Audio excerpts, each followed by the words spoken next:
வணக்கம் மக்களே, இந்த வீடியோவில் நம்ம என்ன செய்தி பார்க்க போகிறோமா, விஜயகாந்தினுடைய அட்வைஸை முரளியின் சப்போர்ட், திருமணம் செய்யாத கௌசல்யா இவ்வளவு வலியா? கௌசல்யா சமீபத்தில் அவங்க இறந்து போயிட்டதாக சோசியல் மீடியாவில் செய்திகள் வதந்திகளாக பரவியதற்கு அதற்கும் சேர்த்து தக்க பதிலடி கொடுக்கும் விதமாக நடிகை கௌசல்யா அவங்க ஒரு பேட்டி கொடுத்துருக்காங்க. அந்த பேட்டியில் நிறைய விஷயங்களை பேசியிருக்காங்க. வாங்க என்ன தகவல் என்ன செய்தின்னு இந்த வீடியோவில் பார்க்கலாம்.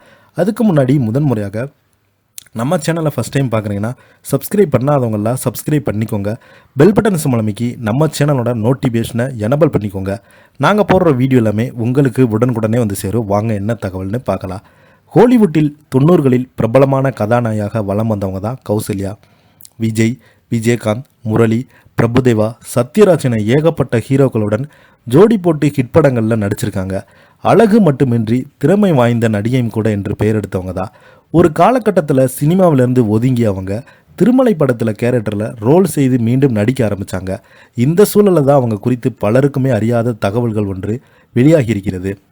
அதாவது மலையாளத்தில் பெங்களூருவை பூர்வமாக கொண்ட கௌசல்யா இவங்களுடைய இயற்பெயர் கவிதா. மாடலிங்கில் அதீத ஆர்வம் கொண்டிருந்த இவங்க முதலாக மலையாளத்தில் கதாநாயகியாக அறிமுகமானாங்க.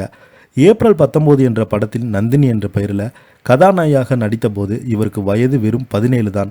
அந்த படம் நல்ல வரவேற்பை பெற்றதை அடுத்து தமிழில் காலமெல்லாம் காதல் வாழ்க என்ற படத்தில் கௌசல்யா என்ற பெயரில் முரளிக்கு ஜோடியாக அறிமுகமாகி இருந்தாங்க.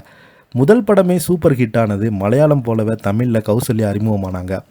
முதல் படம் சூப்பர் ஹிட் அடித்தது. படத்தில் இடம்பெற்றுள்ள வெண்ணிலவே வெட்கம் வேணமா, ஒரு மணி அடித்தால் கண்ணே உன் ஞாபகம் போன்ற பாடல்கள் பலரையுமே கவர கௌசல்யா தமிழ்நாடு முழுவதும் அறியப்பட்ட நடிகையாக மாறிட்டாங்க. அதனடுத்து அவருக்கு வரிசையாக வாய்ப்புகள் கிடைக்க ஆரம்பித்தது. தொடர்ந்து வாய்ப்புகள். அதன்படி விஜய்க்கு ஜோடியாக பிரியமுடன் நேருக்கு நேர் படங்களில் நடித்தாங்க. 2 படங்களுமே கௌசல்யாவுக்கு மேலும் நல்ல பெயரை பெற்றுக் கொடுத்தாங்க. சத்யராஜ், அப்பாஸ், முரளி, பிரபுதேவா என பெரிய ரவுண்டு வந்தாங்க. முக்கியமாக பிரபுதேவாவுக்கு ஜோடியாக நடித்த வானத்தை போல, மனதை திருடிவிட்டாய் படங்கள் அட்டகாசமான நடிப்பை வெளிப்படுத்தினாங்க.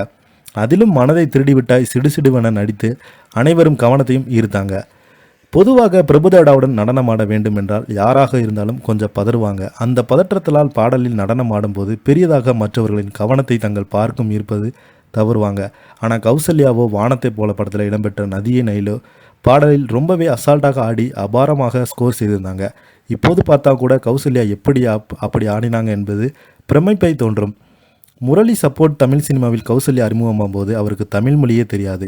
முரளி தான் தமிழ் வசனங்கள் கன்னடத்தில் முயல் பிடித்தாங்க, சொல்லிக் கொடுப்பாங்களாம். அதே போல் வானத்தை போல படப்பிடிப்பில் தனியாகத்தான் அமர்ந்திருப்பாங்க.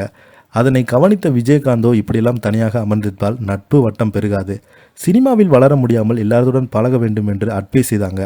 இதனையெல்லாம் கௌசல்யா நன்றியுடன் பேட்டியில் சொல்லியிருந்தாங்க. இதனைத் தொடர்ந்து இப்போ மிகப்பெரிய ரவுண்டு வருவாங்க எதிர்பார்த்த நிலையில் அண்மையில் இவங்க எந்த திரைப்படங்கள் நடிக்காமல் இருந்தனால கௌசல்யா அவங்க இறந்து போயிட்டதாக சோசியல் மீடியாவில் வதந்திகளை பரப்புனாங்க. அதற்கு பதிலடி கொடுக்கும் விதமாக தான் இந்த பேட்டியை கொடுத்துருக்காங்கன்னு அவங்களே சொல்லியிருக்காங்க. இதை பற்றி நீங்கள் என்ன நினைக்கிறீங்க? கீழே உள்ள கமெண்ட் பாக்ஸில் மறக்காமல் பதிவிடுங்க. இந்த வீடியோ உங்களுக்கு பிடிச்சிருந்தால் லைக் பண்ணுங்கள், ஷேர் பண்ணுங்கள். நன்றி, வணக்கம்.